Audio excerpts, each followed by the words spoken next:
The crack of a rifle split the howling wind. Jack Morgan squinted through the swirling snow, Winchester still pressed against his shoulder. The massive gray wolf collapsed mid-leap, 20 feet from the half-conscious woman sprawled in the drift. Steam rose from its blood as it stained the white. At least it would have been quicker than freezing, Jack muttered, lowering his Winchester 1873. The 44-40 cartridges hadn't failed him yet, not even in this cursed Wyoming cold. February 1879 had brought the worst blizzard since the deadly winter of '78. Most men with sense were holed up by a fire. But Jack wasn't most men. He was hunting Billy Rawlins. He trudged forward, coat snapping in the wind. The woman's torn deerskin dress and bare feet told a story of desperation. Long black hair crusted with ice, whipped across her face. She wouldn't last an hour. Damn it, Jack growled. Every minute here meant Rawlins slipped further ahead, and so did $500 in bounty money. But even Jack Morgan had lines he wouldn't cross. He knelt, pressing calloused fingers to her throat. Faint pulse, skin like ice. He whistled sharp and low. His Appaloosa stallion Storm trotted up through the snow, breath steaming. "Easy, boy," Jack murmured, lifting the woman onto the saddle. Camp's not far. 20 minutes later, in a small tent braced against a rock outcrop, the iron stove glowed red. Jack stripped off her soaked clothes, wrapped her in dry blankets, and eased her near the heat. Not too close. He'd seen frostbite turn gangrenous from bad warming. 15 years as a Union scout had taught him how to keep people alive when nature meant to kill them. He massaged her hands and feet, watching color slowly return. "Still with me," he muttered, pouring whiskey into a tin cup and tipping it to her lips. She swallowed weakly. Good sign. He studied her face. High cheekbones, maybe 25. Not the look of someone lost. Someone had left her to die. "But just what I need," he sighed. More trouble. He was still thinking about Rawlins when movement flashed. A knife pressed against his throat. Her eyes were open, dark, fierce, alive. "Whoa now," Jack said evenly. "If you're set on killing me, you could have waited till morning." "Saved yourself a cold night." "Who are you?" "Jack Morgan. Foundy hunter. Found you half frozen. Figured you'd prefer not being wolf food." She hesitated, knife steady. "I hunt Billy Rawlins." Jack blinked.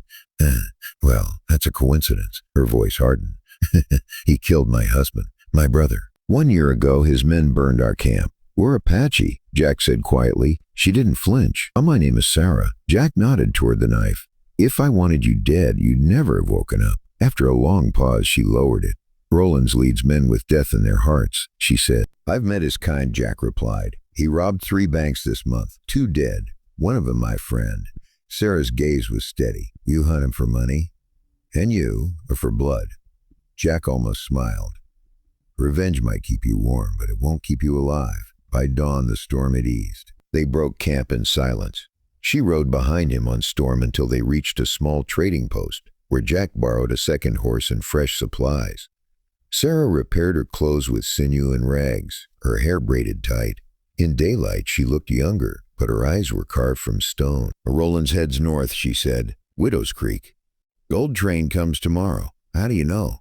"I heard his men talking." "I get close enough to hear, close enough to kill." Jack raised an eyebrow. "You've done this before, many times." They followed the trail through snow-glazed hills, tracking Rawlins' gang by hoofprints and ashes. At one site, Sarah crouched, scanning the ground. 5 horses, 1 limps. "Rawlins rides the sorrel with a white blaze," Jack confirmed. "A mean-tempered beast.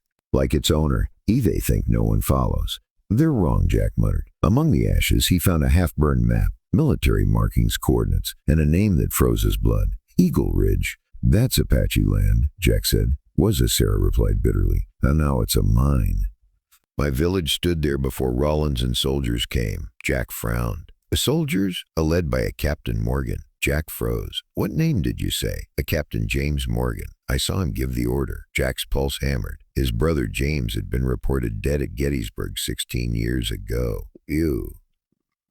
"And my brother was a sergeant, not a captain," he said tightly. "The army lies," Sarah replied. Jack didn't answer. If she was right, everything he believed about James's death was a lie. By dusk, they reached Widow's Creek, a mining town crawling with drifters, gamblers, and men who'd kill for a coin.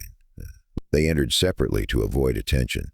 Jack went to the saloon. Sarah disappeared toward the stables. Inside the Golden Nugget, Jack ordered whiskey and listened. Talk of a Wells Fargo gold shipment. $20,000 by train. Enough temptation to draw any outlaw. At the far end, a man with a soldier's bearing caught his eye. When the man slipped outside, Jack followed and cornered his contact in an alley. A few harsh words and the press of a Colt against ribs loosened the man's tongue. Rawlins, mining office, north edge of town, the man gasped. A 3 inside, 2 on watch. Jack knocked him out cold. Sarah appeared silently from the shadows. "I found Rawlins' horses," she said. "He's here." Jack nodded grimly. "We strike tonight." They waited until dark, then crept toward the abandoned mining office. 2 guards, one front, one back. Sarah vanished into the rear alley. Moments later, Jack heard a soft thud, the sound of a knife doing its work. He took the front guard with a single blow to the skull. Inside, 3 men sat around a table, Rawlins among them. On 3, Jack whispered. They burst in. Jack fired twice, dropping both of Rawlins' men. Sarah's knife pinned Rawlins' sleeve to the table before he could draw. "Evening, Billy," Jack said. "Gun steady. Gun steady. Been a long chase." Rawlins smiled thinly. "Morgan, heard you were still breathing. You're worth $500, dead or alive." "Shoot me then, but you didn't ride through hell just for money." Sarah stepped forward, eyes blazing. "He came for gold. I came for blood." Rawlins studied her. "Eagle Ridge, you were there." His grin widened. Her people screamed long before the fire took them.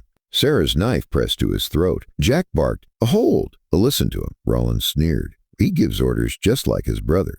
Jack stiffened. So James is alive," as Rawlins said. "A Captain James Morgan. Fine soldier. He led us to Eagle Ridge himself. Said to relocate your people peacefully. Then changed his mind. Got cold feet. He ordered the massacre." Sarah hissed. Rawlins laughed. No. He ordered mercy. I ordered mercy. I ordered what had to be done. There was gold in those hills. The captain wanted to report the land cleared. We made sure it was." "So you killed him," Jack said flatly. "In military justice," Rawlins shrugged. Couldn't have him talking. Sarah's knife drew blood at his throat. "You murdered children." "A business," Rawlins said coldly. "A very profitable business." "Sarah," Jack said quietly. "We need him alive." "But for what?" "A proof." Jack snatched the papers off the table. Official orders, maps, signatures.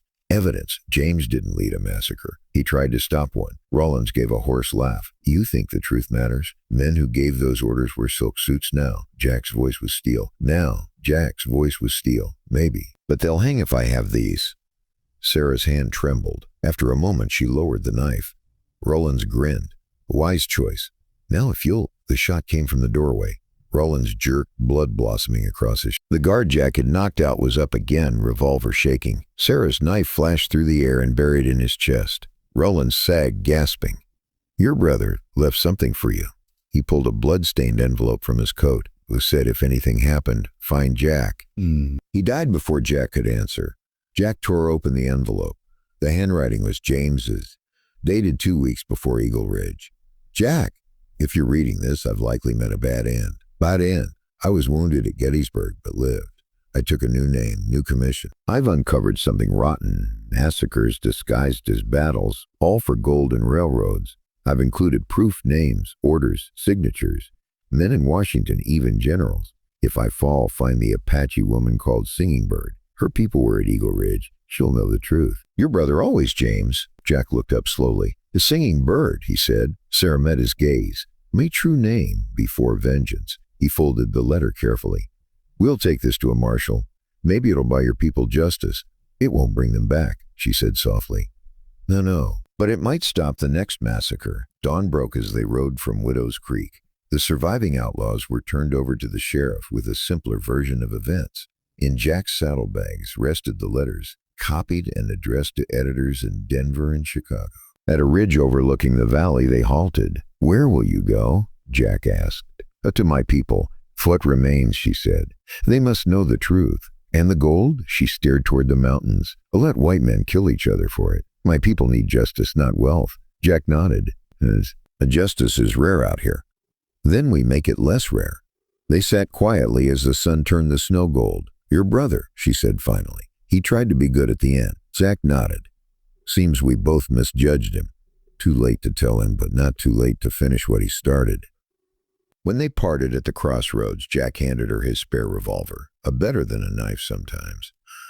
The next hunt may bring us together, she said. Likely will, he replied. Evil men are plentiful. Good hunters are rare. 3 weeks later, Jack stood in the federal marshal's office in Cheyenne. Marshal Ward reread the documents 3 times. You know what this means, Morgan. Senators, railroad men, a general. You're stirring a hornet's nest.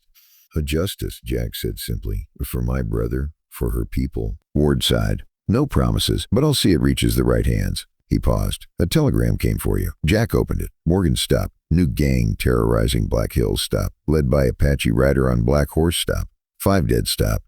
Reward $1,000 stop. Reward $1,000 stop. Jack folded it, smiling faintly. Bird, he murmured. You know her? Ward asked. Yak checked his Colt, spun the cylinder, and settled his hat. Let's just say we share hunting grounds. You taking the job? Some hunts ain't about money.